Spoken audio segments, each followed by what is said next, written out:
കഴിഞ്ഞ ക്ലാസ്സിൽ കണ്ട കാര്യം തരുന്നു the molecular orbital theory that is applied to the octahedral complexes, and we have seen the formation of the different molecular orbitals from the combination of the corresponding atomic orbitals from the part of the ligand as from the part of the metal, and we have also seen the effect molecular orbital picture of an octahedral complex with only sigma bonding.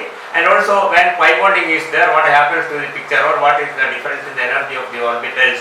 Some of the D2s, the D2 orbital, D2G orbitals change in energy, and we have seen how why those ligands like chloride or generally halides, hydroxide, etc. form high spin complexes. That is in those cases why the delta value is small. Delta value is small in the case of these ligands that comes in the extreme right left of the petrochemical series, just like a chloride, hydroxide, etc. And why the ligands like cyanide and carbon monoxide brings about a large splitting. Both the small splitting in the case of the fluoride or the large splitting in the case of the say cyanide or carbon monoxide can be explained as on the basis of the pi bonding. Fluoride etc. forms a ligand to metal pi bonding. That is, the pi bonding is with the filled orbital of the ligand. And the other case, in the case of carbon monoxide or cyanide, the pi bonding is with the empty orbital of the ligand. And when the pi bonding is with the filled orbital of the ligand, you can see that the delta value gets decreased, and when the pi bonding is with the empty orbital of the ligand, the delta value gets increased. നമ്മൾ കഴിഞ്ഞ ക്ലാസ്സിൽ അത് കണ്ടതാണ്. Okay, അപ്പോൾ octahedral complex കഴിഞ്ഞ് നമ്മൾ അടുത്ത ജോമെട്രിയിലേക്ക് പോവാണ്. that is the tetrahedral complexes.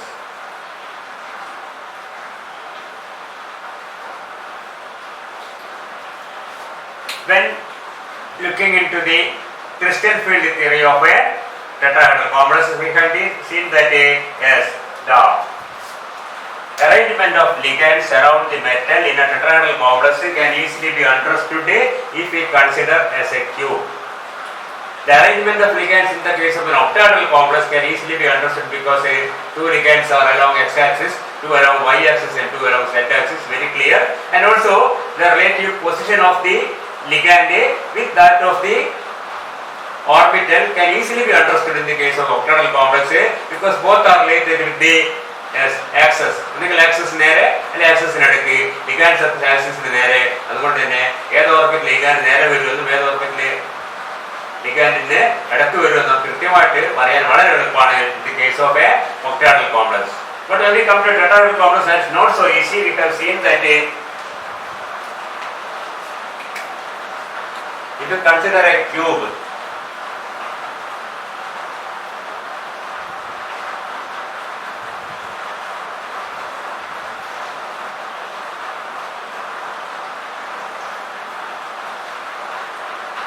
consider a cube, you can see that if the position of the metal ion is at the body center of the cube, the position of the ligands may easily be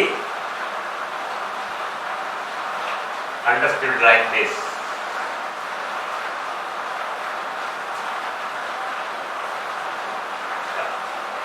That is, നമ്മൾ നേരത്തെ കണ്ടു കഴിഞ്ഞാൽ ഒന്നും പറയാൻ നേടും. If you consider the front face of the tube like A, B, C and D, and if you consider the rear face as E, F, G and H, you can see that if you look from any face, any direction or any face, you can see that two ligands are in the opposite corners of the front face, that is ABCD, that is B and D, and the other two ligands are on the other opposite corners of the rear face, that is E and G. The EFGH എന്നുള്ള ബാക്കിലെ face ആണ് EFGH. ഇതാണ് EFGH. EFGH എന്നുള്ള rear ഫേസിന്റെ രണ്ട് opposite corner ഇയിലും ജിയിലുമാണ് രണ്ട് ligands ഉള്ളതെങ്കിൽ front face ആയ ABCയുടെ മറ്റ് രണ്ട് അതേ ഓപ്പോസിറ്റ് കോർണറിൽ എത്തിക്കുക. ഓപ്പോസിറ്റ് കോർണറിലേക്കാണ് ബിയും ഡി. ഇതാണ് ലിഗാൻസിന്റെ സ്ഥാനം വരുന്നത്. ഇത് നമ്മൾ നേരത്തെ ടെട്രാഹെഡ്രൽ കോംപ്ലക്സിൽ എങ്ങനെയാണ് ഡി ഓർബിറ്റൽസ് എനർജി സ്പ്ലിറ്റ് ചെയ്തെന്ന് കാണിക്കാൻ വേണ്ടി ഈ ചിത്രം നമ്മൾ കണ്ടിരുന്നു, ഓർമ്മയുണ്ടാവും. You have seen this picture already in the case of explaining why explaining the splitting up of d orbital energies in a tetrahedral complex. Tetrahedral complex അത്ര എളുപ്പമല്ല, ഒറ്റ ബുദ്ധിമുട്ടാണ്. അതുകൊണ്ടാണ് പറഞ്ഞത് ഇതാണ് ഒരു ടെട്രാഹെഡ്രലിലെ 4 ഇത് നാലും കൂടി കണക്ട് ചെയ്ത് കഴിഞ്ഞാൽ നമുക്കൊരു പെർഫെക്റ്റ് ടെട്രാഹെഡ്രൽ കിട്ടും. ഇവിടെ ചിത്രം നോക്കി നമുക്ക് മനസ്സിലാവുന്നതിനും ഈ മൂന്നാണ് ഇതാ ബിയും എഫും ഡിയും എന്ന് വരച്ചുതരാം.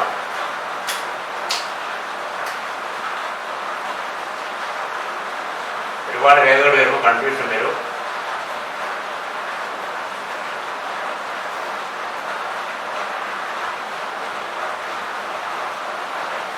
ഈ പച്ച നിറത്ത് കാണുന്നത് ഒരു ടെട്രാഹെഡ്രൽ, പെർഫെക്റ്റ് ടെട്രാഹെഡ്രൽ ആയിരിക്കും. അതിന്റെ 2 മൂലകൾ ഇങ്ങോട്ട് വരണമെങ്കിൽ 2 മൂലകൾ തിരിഞ്ഞിട്ട് അപ്പുറത്തെ ഫേസിലേക്ക് പോകും. നേരെയല്ല, ഈ ഫേസിൽ എങ്ങനെയാണെങ്കിൽ ബാക്കിലെ ഫേസിൽ എങ്ങനെയായിരിക്കും. അതാണ് കാണുന്നത്. ഈ ഫ്രണ്ട് ഫേസ്, ഇത് ഇപ്പൊ ഫ്രണ്ട് ഫേസ് ആണെങ്കിൽ 2 opposite corners. This is A rectangle ആണ്, സ്ക്വയർ ആയിട്ടാണ് ആൾക്കാരം. ഈ 2 ഫേസ്, ഈ ഫ്രണ്ട് ഫേസിന്റെ 2 ഓപ്പോസിറ്റ് കോർണറിൽ 2 ലിഗാൻഡ് ഉണ്ട്. റിയർ ഫേസിന്റെ മറ്റൊരു 2 ഓപ്പോസിറ്റ് ഇവിടെ ആയിരിക്കും ബാക്കിലെ ഫേസിൽ ഉണ്ടാവുക. മനസ്സിലായില്ലേ? അങ്ങനെ വരുമ്പോഴാണ് അത് പെർഫെക്റ്റ് ടെട്രാഹെഡ്രൽ ആയിട്ട് വരുന്നത് മനസ്സിലാക്കാം. തൽക്കാലം നമ്മൾ നേരത്തെ കണ്ടതാണ്, എക്സ്പ്ലെയിൻ ചെയ്തതുമാണ്. എപ്പോഴായിരുന്നു നമ്മൾ ടെട്രാഹെഡ്രൽ കോംപ്ലക്സിലുള്ള ക്രിസ്റ്റൽ ഫീൽഡ് സ്പ്ലിറ്റിംഗ് എക്സ്പ്ലെയിൻ ചെയ്യാൻ വേണ്ടി ഈ ചിത്രം നമുക്ക് ആവശ്യമുണ്ടായിരുന്നു. അവിടെ വെച്ചിട്ട് നമ്മൾ ഇത് കൂടുതൽ അടുത്തിരിക്കുന്നത്, അതായത് ആക്സിസുമായിട്ട് ലിഗാൻഡുമായിട്ട് കൂടുതൽ അടുത്തിരിക്കുന്നത് ഏത് ഓർബിറ്റിലാണ്? T2 ഓർബിറ്റിലാണ്. അകന്നിരിക്കുന്നത് ഈ ഓർബിറ്റിലാണ്. ഡിന്റെ എനർജി കുറവാണ്, T2ന്റെ കൂടുതലാണെന്ന് നമ്മൾ പറഞ്ഞിട്ടാണ് ടെട്രാഹെഡ്രൽ ഫീൽഡിലുള്ള സ്പ്ലിറ്റിംഗ് ഒക്ടാഹെഡ്രലിന്റെ ഓപ്പോസിറ്റ് ആണെന്നൊക്കെ പറഞ്ഞു വന്നത്. അതൊക്കെ ഓർബിറ്റുകളിൽ നിന്ന് ബാക്കിലത്തെ വീഡിയോ ഒന്ന് പോയി നോക്കുക. Okay, and now we can see that when we explain the molecular orbital picture of a tetrahedral complex, we have to take the help of the same diagram, and we can see that the metal atom, ഒരു കാര്യം ശ്രദ്ധിക്കുമ്പോൾ നേരത്തെ പറഞ്ഞു, ഇപ്പോൾ environment മാറി, octahedral environment അല്ല, tetrahedral environment ആണ്. അപ്പോൾ symmetry designation ഒക്കെ മാറുന്നതായിരിക്കില്ല. മനസ്സിലായില്ലേ? മെറ്റൽ ആറ്റം എവിടെയാണ്? മെറ്റൽ ആറ്റം സെൻട്രലാണ്. and you can consider that the metal atom bonds or the orbital of the metal atom overlap with the p sigma orbital of the p sigma orbital of the ligands. Ligand ഇവിടെ 4 ligand ഇടാറില്ല. ഈ 4 ligands p sigma orbitals are directed towards the metal orbitals so as to have a sigma bonding or sigma overlap. മനസ്സിലായില്ലേ? Sigma orbital പെടുന്ന metal ആറ്റത്തിന്റെ ഒരു p sigma ഓർബിറ്റലാണ് നമുക്കറിയാം. ഏത് പി സിഗ്മ ഓർബിറ്റലാണ്? That p sigma orbital which bears the lone pair of electron. ആ orbital ഈ കോർണറിൽ നേരെ തിരിഞ്ഞിരിക്കുന്ന അങ്ങോട്ടാണ്, ഈ മെറ്റലിലേക്കാണ്. ഒരു ക്യൂബിന്റെ ഫേസ് ആണ്. ആ ക്യൂബിന്റെ വെർട്ടക്സ് ആണ്, ഫേസ് അല്ല, ക്യൂബിന്റെ വെർട്ടക്സ് ആണ്. ആ വെർട്ടക്സിലുള്ള ഒരു ലിഗാൻഡിന്റെ ഒരു പി സിഗ്മ ഓർബിറ്റൽ നേരെ ഈ ലിഗാൻഡ് നേരെ തിരിഞ്ഞിരിക്കുകയാണ്. അങ്ങനെ ഓരോ വെർട്ടക്സിലുള്ള 4 ലിഗാൻഡിന്റെയും ഓരോ P sigma orbital is directed towards the metal atom at the center of the cube. Okay, and നമ്മൾ നേരത്തെ പറഞ്ഞ പോലെ കൂടുതൽ എക്സ്പ്ലനേഷനിലേക്ക് പോവാതെ we can see that with the help of group theory we can say that the metal orbital as well as the ligand orbital combination, നമ്മൾ നേരത്തെ പറഞ്ഞ ഓരോ ligand orbital എല്ലാം കൂടി കോമ്പൈൻ ചെയ്യാണ്. ligand orbital combinations which can have a effective sigma bonding. The metal orbital as well as the ligand orbital, metal orbital ആണ്, ligand orbital combination ആണ്, which can have effective sigma bonding in a tetrahedral environment, have the E symmetry and the T2 symmetry.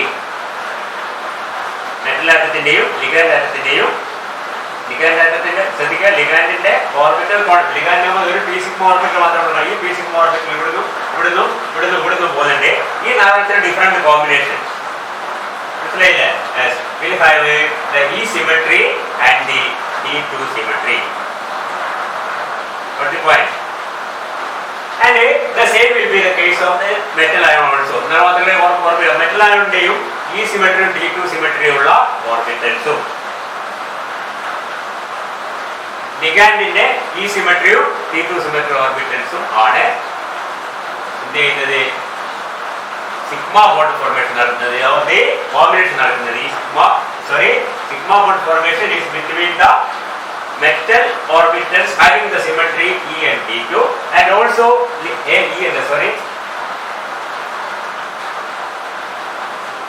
A1 എന്ന് പറഞ്ഞ രണ്ടാമത് A1 and T2 E എന്ന് പറഞ്ഞാൽ മറന്നറിയാം ഈ അല്ല E എന്ന് പറഞ്ഞാൽ ടിയും T2 കൂടി 5 ഓർബിറ്റൽ അത് 4 ഉള്ളൂ A1 and T2 symmetry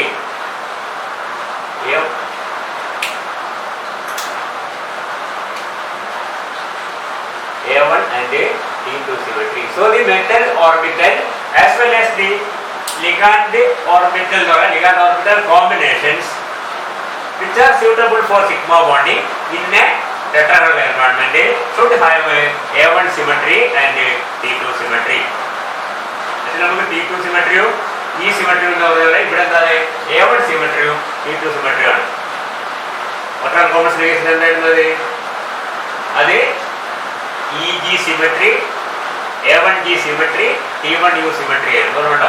T1U, A1G, EG അല്ലേ? ഇവിടെ അതല്ല, ഇവിടെ A1 സിമെട്രിയും T2 സിമെട്രി ഓർബിറ്റൽസിന് മാത്രമേ ഈ ടൈപ്പ് സിഗ്മ ബോണ്ട് ഫോർമേഷൻ പറ്റുകയുള്ളൂ. പിന്നെ ടെട്രാഹെഡ്രൽ എൻവയോൺമെന്റിൽ മെറ്റൽ ലിഗാൻഡ് തമ്മിൽ സിഗ്മ ബോണ്ട് ഫോം ചെയ്യണമെങ്കിൽ മെറ്റൽ ഓർബിറ്റൽ ആയാലും ശരി ലിഗാൻഡ് ഓർബിറ്റൽ കോമ്പിനേഷൻ ആയാലും ശരി should have A1 and T2 symmetry. Okay, and in the case of the metal, we have metal electronic orbital area 3D, 4s and 4p. Or generally ND, N+1s and N+p. 3D, 4s, 4p and 4D, 5s, 5p and 5D, 6s, 6p depending on the fraction metal belongs to 3D series or the 4D series or the 5D series. പലപ്പോഴും തൽക്കാലം സാധിച്ചിട്ടുണ്ട് 3D 4s 4p എന്നെടുക്കുക. ഈ ഓർബിറ്റൽസിന്റെ കൂട്ടത്തിൽ A1 symmetry പിന്നെ tetrahedral എൻവയോൺമെന്റിൽ A1 symmetry orbital 4s ആണ്. The 4s orbital have A1 symmetry in a tetrahedral environment. The 4p orbitals have the T2 symmetry in a tetrahedral environment. And of the 3D orbitals, they have both the E symmetry and T2 symmetry. ഒരു tetrahedral എൻവയോൺമെന്റിലെ 3D orbit symmetry എന്നൊക്കെയാണ് ഇയും T2 ആണ്. 4s A1 ആണ്, 4p T2 ആണ്. Of course, on the ligand part we have 4 ligand orbital which can have a different combination so that one have the A1 symmetry and other 3 have the T2 symmetry. 4 ഓർബിറ്റൽസിനെ 4 വിധത്തിൽ combine ചെയ്തിട്ട് ഒരു combination A1 സിമെട്രിയും ബാക്കി 3 T2 symmetry ഉണ്ടാവുന്നു.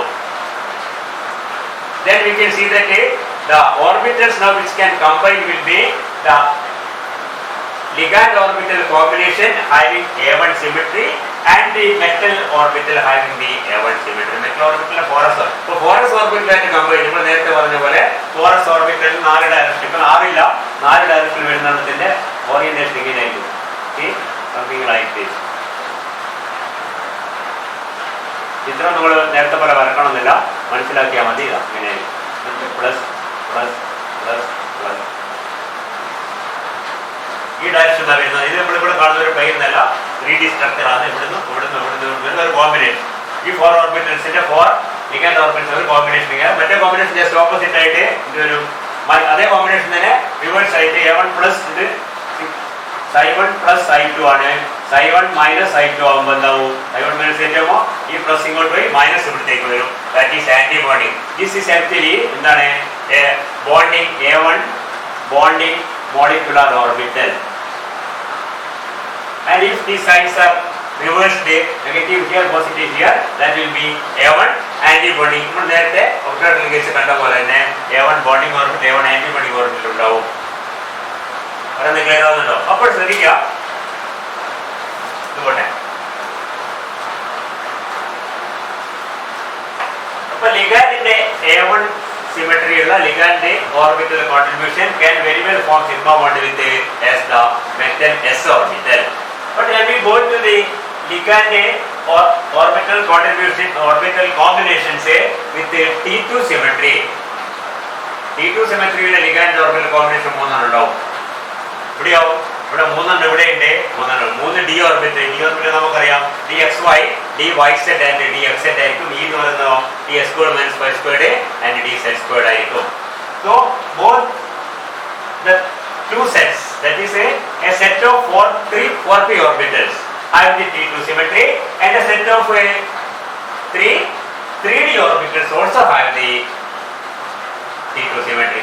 T2 symmetry യിലെ രണ്ട് set ഉണ്ട്. ഏറെ ഭാഗത്ത് ലിഗാൻഡിന്റെ ഭാഗത്ത്, മെറ്റലിന്റെ ഭാഗത്ത്, ലിഗാൻഡിന്റെ ഭാഗത്ത് ഒരു സെറ്റ് ഉണ്ട്. പറയുന്നത് മനസ്സിലായല്ലോ. So this T2 symmetry can combine with both these T2 orbitals. ഇതുമായിട്ട് കമ്പൈൻ ചെയ്യാം. So that there will be 3 plus ഈ ഭാഗത്തോ 3 plus 3 6 9 orbitals എന്ത് ചെയ്യും, കമ്പൈൻ ചെയ്യും. Because there is nothing to prevent the combination of this T2 orbital with this T2 or T2. ഈ T2 മതി, അത് കണ്ടാൽ നോക്കാൻ പറ്റില്ല.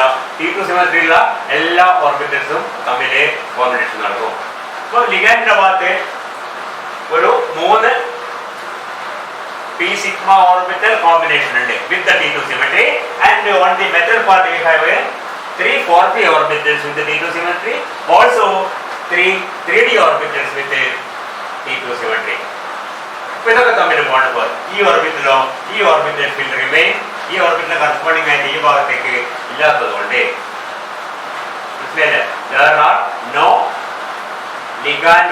ligand p sigma orbital combinations with E symmetry in this environment, so that these orbitals will remain non-bonding as far as sigma bond is concerned. Sigma bond formation il പങ്കെടുക്കാൻ പറ്റുന്ന orbital അല്ല ഈ. മറ്റേ നേരത്തെ ഒക്ടാഡലൈസ് നേരെ തിരിച്ചായിരുന്നു. T2g നോൺ ബോണ്ടിങ് ആയിരുന്നു, EG bonding ആയിരുന്നു. ഇവിടെ E ബോണ്ടിങ് ആണ്, E നോൺ ബോണ്ടിങ് ആണ്, T2 ബോണ്ടിങ്. നേരത്തെ T2 നോൺ ബോണ്ടിങ് ആയിരുന്നു, T2g എന്ന് പറയുന്നത് അവിടെ ജീവൻ കൂടി ഉണ്ടായിരുന്നു ഒക്ടാഡലിന്റെ കേസിൽ. T2g ഓർബിറ്റൽ ഒന്ന് തന്നെ ഏതാണ്, dxy, dyz, dxz non bonding ആയിരുന്നു in the case of octahedral complex. Here these are bonding, but the E orbitals, the axial orbitals, we can say the d squared minus y squared and dz squared orbital remain non bonding as far as sigma bond formation is concerned. Now we can see how we can draw the molecular orbital diagram of a tetrahedral complex based on this. ഇതിനെ base ചെയ്തുകൊണ്ട് ഇങ്ങനെ ഒരു ചിത്രം വരയ്ക്കാൻ നോക്കാം. അപ്പോൾ ഇതൊക്കെ വായിക്കാണ്.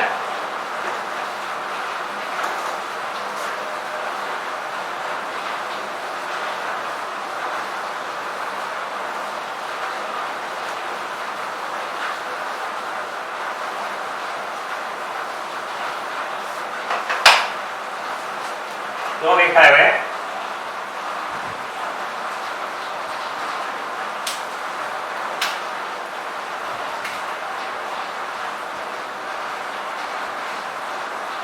the 3d orbitals. You know the 3d orbital is a combination of E orbital and T2 orbitals. രണ്ട് E orbital 3 T2 orbital. അപ്പോൾ മനസ്സിലാക്കുക, E എന്ന് പറഞ്ഞാൽ 2 orbital, T എന്ന് പറഞ്ഞാൽ 3 orbital, A എന്ന് പറഞ്ഞാൽ ഒരു ഓർബിറ്റലേ ഉള്ളൂ.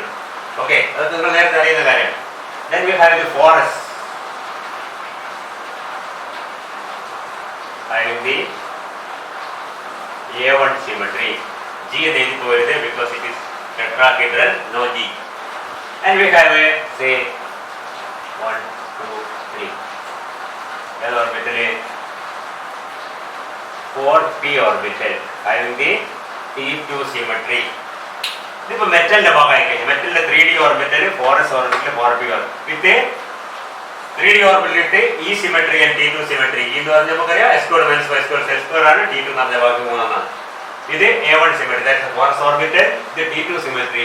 അപ്പോൾ ഇവിടെ T2 ഉണ്ട്, അവിടെ T2 ഉണ്ട്. ഇനി ലിഗാൻഡിന്റെ ഭാഗത്തോ 1 2 3 4 ligands, one with A1 symmetry and the remaining 3 with the T2 symmetry. ഇത് ഓരോന്നല്ലാതെ 4 different as ligand p sigma orbital combinations. പല കോമ്പിനേഷൻ ഇങ്ങനെ അങ്ങനെയൊക്കെ വരുന്ന കോമ്പിനേഷൻ. അതിലൊന്ന് A1 മറ്റേ 3 T2 symmetry ഉണ്ടായിരിക്കുക. ഇനി ഇത് രണ്ടും കൂടി കമ്പൈൻ ചെയ്യുമ്പോൾ എന്തൊക്കെ മോളിക് ഓർബിറ്റൽസ് ഉണ്ടാവുക? You can see that we have A1 bonding orbital and of course A1 anti-bonding orbital. We have a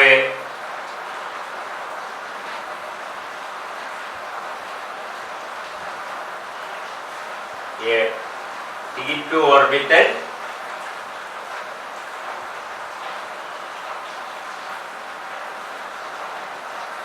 a T2 star orbital, and you can also see that there is another anti-bonding orbital which is designated as a T2 double star. കാരണം T2 V T2 V T2 V T2 മൂന്നെണ്ണം ഇവിടെയുണ്ട്, മൂന്നെണ്ണം മൂന്ന് ബോണ്ടിങ്ങും 6 ആന്റിബോണ്ടിയും ഉണ്ടാവും. മനസ്സിലായില്ലേ? And we have the E orbital remaining non bonding. അതിന്റെ സ്ഥാനത്തിന് യാതൊരു മാറ്റമില്ല. E orbital അവിടെ തന്നെ നിൽക്കുന്നു. ഇതാണ് നമ്മുടെ molecular orbitals. So these are the metal atomic orbitals. These are the ligand atomic orbital. Ligand metal atomic orbitals and ligand atomic orbitals.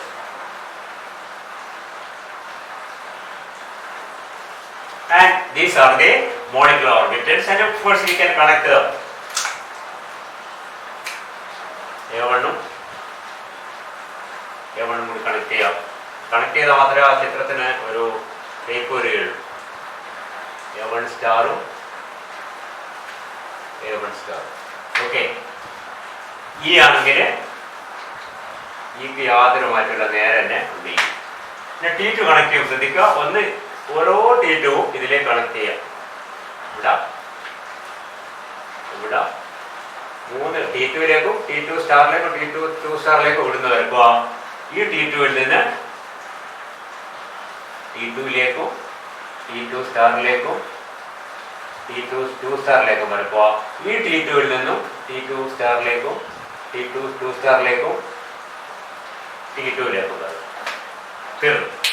So now this is the molecular orbital picture of a tetrahedral complex considering only sigma bonding. Pi എന്ന് പറയുമ്പോൾ sigma bonding മാത്രമുള്ള ഒരു ഇവിടെ വരെയുണ്ട്. ഇങ്ങോട്ട് connection ഉണ്ടാവില്ല, കാരണം ഇത് ഇവിടെ ഈ ഇല്ല, ഇതിവിടെ വന്നിട്ട് നിൽക്കുകയാണ് എന്ന് പറഞ്ഞാൽ ഇനി യാതൊരു മാറ്റവും ഇല്ല എന്നർത്ഥം. ഈ orbital remains non bonding. So this is A non bonding orbital. ഇത് ബോണ്ടിങ് ആണ്, ഇത് ബോണ്ടിങ് ആണ്, ഇത് നോൺ ബോണ്ടിങ് ആണ്. ഇതൊക്കെ സ്റ്റാറാണ്, ആന്റി ബോണ്ടിങ് ആണ്.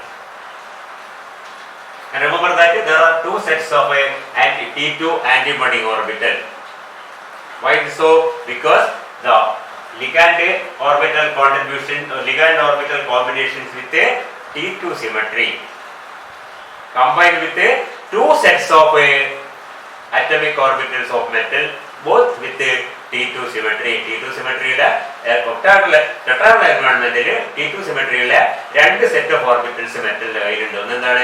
The p orbitals, 3p orbitals, 3p അല്ല 4p ആണ്, 3p orbitals, 3p orbitals, 3p അല്ല ശ്രദ്ധിക്കുക.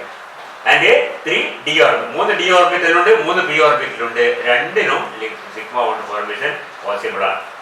കാരണം നിങ്ങൾക്ക് ശ്രദ്ധിച്ച് നോക്കിയാൽ മനസ്സിലാവും, ആ കോർണറിൽ നിന്ന് വരുന്ന ഓർബിറ്റലിൽ ശരിക്കും പറഞ്ഞാല് ലിഗാൻഡ് കോർണറിൽ നമ്മളെ ഇപ്പൊ ക്യൂബ് വരച്ചില്ലായിരുന്നു, ആ ക്യൂബിന്റെ വെർട്ടക്സിൽ നിന്ന് ലിഗാൻഡിലേക്ക് മെറ്റലിന്റെ ഓർബിറ്റലിലേക്ക് ഏത് ഓർബിറ്റലാണ്? മെറ്റലിന്റെ ഓർബിറ്റലിലേക്ക് connect.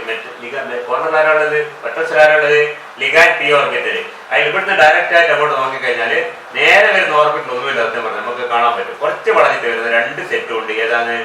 D orbital DXY DY set DX set ഉണ്ട്, അതേപോലെ PX PY P സെറ്റ് ഉണ്ട്. അതുകൊണ്ടാണ് ഇത് രണ്ടെണ്ണം വന്നിരിക്കുന്നത്, പിയും ഡിയും വന്നിരിക്കുന്നത്. ഇതിന് രണ്ടിനും ഒരു പരിധി വരെ ആരുമായിട്ട് ഇന്ററാക്ട് ചെയ്യാൻ പറ്റും.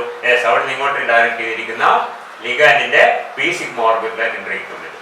അതുകൊണ്ടാണ് അങ്ങനെ രണ്ട് സെറ്റും വന്നിരിക്കുന്നത്. അപ്പൊ ഇതാണ് this is the MO picture. And we can see that നമ്മൾ നേരത്തെ പറഞ്ഞ പോലെ if you try to fill up the electrons, you have to fill up how many electrons? 4 into 8 electrons are on the part of the there are 6 into 12, 4 into 12, 4 ligands ഉള്ളൂ, 4 orbital ഉള്ളൂ, 8 ഇലക്ട്രോൺസും. പിന്നെ metal ഈ പറഞ്ഞ കൂട്ടത്തിൽ എത്ര electron ഉണ്ടാവും? നമുക്കറിയാം 3D ഉണ്ടാവാം, 4s ഉണ്ടാവും, മിക്കവാറും ഉണ്ടാവില്ല, 4p 3D1 to 3D10 എന്തെങ്കിലും ആവും അല്ലേ? അങ്ങനെയാണ് വരുന്നത്. അപ്പൊ ആ ഇലക്ട്രോണും ഇത് ഒപ്പം പറഞ്ഞാൽ ഇവിടെയുള്ള electron plus 8 electrons only. So we can see that the 8 electrons, ഇവിടെ പറഞ്ഞ പോലെ ഈ ഇലക്ട്രോൺസിന് കൂടുതൽ സാധ്യത ഇവിടത്തേക്കാണ്. 1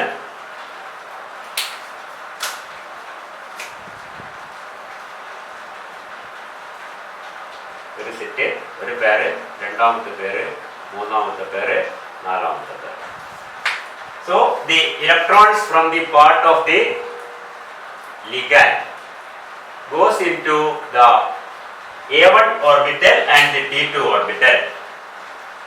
So that the A1 orbital only 1, T2 orbitals there are 3 plus 1 4 orbitals are there, and all these 8 electrons now are accommodated in this case. And we can see that any electron from the part of the metal ion, central metal ion, will go into the E orbital and the T2 orbital. 1 2 3 4 5 6 7 8 9 10 ഈ സിലിണ്ടറിലേക്കാണ് ഉണ്ടെങ്കിൽ ഇവിടെ ഉണ്ടെങ്കിൽ. And you can see that നമ്മൾ നേരത്തെ പറഞ്ഞ പോലെ this difference is the same delta T that we have come across in the crystal theory കണ്ട അതേ ഡെൽറ്റ ടി തന്നെയാണ് ഇത്. നമ്മുടെ ഗ്യാപ്പ് വളരെ കുറവാണ്. ബർഗോനേഷൻ കൂടിപ്പോയതാണ്. We seen that energy gap between E and T two is very small always. That's why we can say that yes, നമ്മുടെ tetrahedral complexes are always high speed. മറ്റേതുപോലെ 1 2 മൂന്നാമത്തെ ഇലക്ട്രോൺ ഫിൽ ചെയ്യുമ്പോൾ ഇവിടെ പോകണം depending on pairing energy and delta. അതൊന്നും നോക്കേണ്ട ആവശ്യമില്ല. It always go to the T2 orbit because delta T is comparatively small when we compare it to the pairing energy. പെയറിംഗിനെക്കാളും കൂടുതൽ നല്ലത് എന്താണ് higher energy orbital occupy ചെയ്യുന്നതാണ്, because it requires less energy for occupying T2 orbital, more energy for pairing, so that pairing will never occur. We can see always it will be like this. Clear on the that is why always we have a high spin tetrahedral complexes. അപ്പോൾ ഈ ചിത്രം കൃത്യമായി മനസ്സിലാക്കുക. എങ്ങനെ വന്നെന്ന് മനസ്സിലാക്കുക. തുടങ്ങുന്നത് ഒരു ക്യൂബിന്റെ ചില പ്രത്യേക വെർട്ടക്സുകളാണ് ലിഗാൻസിന്റെ സ്ഥാനം ഏകദേശം വരുന്നത് മനസ്സിലാക്കുക. When we consider the metal atom, cube എന്നാൽ ഇങ്ങനെ ഇമാജിനറി ആണ്, അത് ക്യൂബിൽ വെച്ചില്ല അങ്ങനെ ചിന്തിക്കരുത്. If you consider the metal atom be placed in the centre of the cube, the position of the ligands are such that they occupy as opposite corners of opposite faces of a cube. ഒരു ക്യൂബിന്റെ opposite corners അല്ലെങ്കിൽ opposite vertices, two opposite vertices of two opposite faces. രണ്ട് ഫേസിന്റെ രണ്ട് opposite facesൽ വരുന്ന രണ്ട് mutually opposite ആയിട്ടുള്ള വെർട്ടക്സിലായിരിക്കും ligand സ്ഥാനം വരുന്നത്. അങ്ങനെ വരുമ്പോൾ ആ സിമെട്രിയിൽ ലിഗാൻഡ് ഓർബിറ്റൽ കോമ്പിനേഷനും മെറ്റൽ ഓർബിറ്റലും മെറ്റൽ ആറ്റോമിക് ഓർബിറ്റലും ഈ സിമെട്രിയോ T2 സിമെട്രി ആയിരുന്നാൽ മാത്രമേ സിഗ്മ ബോണ്ടിങ് നടക്കുകയുള്ളൂ. That is B obtained from the group theory. And the orbitals on the part of the metal is actually A1 symmetry is porous orbital, and T2 symmetry is the T2 symmetry വരുമ്പോൾ രണ്ട് സാധ്യതകൾ വരും. ഒന്ന് 3D ഓർബിറ്റലുള്ള XY YZ ZXും പിന്നെ 4P ഓർബിറ്റലും അല്ലെങ്കിൽ ND ഓർബിറ്റലും N+1P ഓർബിറ്റലും. ND ഓർബിറ്റലുള്ള 5ല് 2 എണ്ണം ഈ symmetry ആയിരിക്കും, 3 എണ്ണം T2 സിമെട്രി ആയിരിക്കും. Okay, and of course from the part of the ligand we have 4 different orbital combinations with T2 symmetry and one with A1 symmetry. 4ല് 3 T2 സിമെട്രിയിലും ഒരു A1 സിമെട്രിയുള്ള combination ആണ് ഇതുമായിട്ട് combine ചെയ്യുന്നത്. അങ്ങനെ കമ്പൈൻ ചെയ്യുമ്പോൾ വരാൻ സാധ്യതയുള്ള മോളിക് ഓർബിറ്റൽ പിക്ചറാണ് ഇവിടെ വരച്ചിരിക്കുന്നത്. ശ്രദ്ധിക്കുക, A1 T2 E T2 star T2 star and A1 star. A1 ഏറ്റവും താഴെ, A1 star ഏറ്റവും മേലെ, T2 star ഏറ്റവും മേലെ, T2 star അതിന്റെ താഴെ വരും. ഈക്ക് വളരെ മറ്റേക്കാൾ എളുപ്പമാണ് ശരിക്കും പറഞ്ഞേക്കാം. കാണുന്ന കോംപ്ലിക്കേഷൻ തോന്നുന്ന മാത്രമേ ഉള്ളൂ, മനസ്സിൽ കാണാം. ഇത് വരയ്ക്കുമ്പോൾ ശ്രദ്ധിക്കുക, വരയ്ക്കുന്നില്ല 3D 4S 4P വിട്ട് വരക്കുക. മറ്റേത് ഏകദേശം ഇതിനേക്കാളും ലേശം താണിട്ടോ വരയ്ക്കാം. നമുക്ക് ഇതിന്റെ റിലേറ്റീവ് പൊസിഷൻസ് ഫിക്സ് ചെയ്യാൻ പറ്റും എളുപ്പത്തിൽ. ഇതൊന്ന് മേലെ ഒന്നും കൊണ്ട് വരച്ചേക്കുന്നത്, അങ്ങനെ കൺഫ്യൂഷൻ ആവും. ഇതിലെ ഇങ്ങനെ വരക്കും, ഇതിനേക്കാളും ലേശം താഴ്ത്തി മാക്സിമം ഇതിന്റെ ലെവൽ വരെ പോയി, അതിനപ്പുറത്ത് പോയി കഴിഞ്ഞാൽ കൺഫ്യൂഷൻ ആവും. മനസ്സിലായില്ല? അങ്ങനെ വരക്കും. എന്നിട്ട് A1 A1 സ്റ്റാറും T2 സ്റ്റാറും T2 സ്റ്റാറും വരക്കും. തീർന്നു, അത്രയേ ഉള്ളൂ. ഈന അതേ സ്ഥാനത്താണ് പ്ലേസ് ചെയ്യാം. Because is non bonding, it does not take part in sigma bonding, but can take part in pi bonding. അടുത്ത ഇത്രയാണ്. അപ്പോൾ ഇത്രയാണ്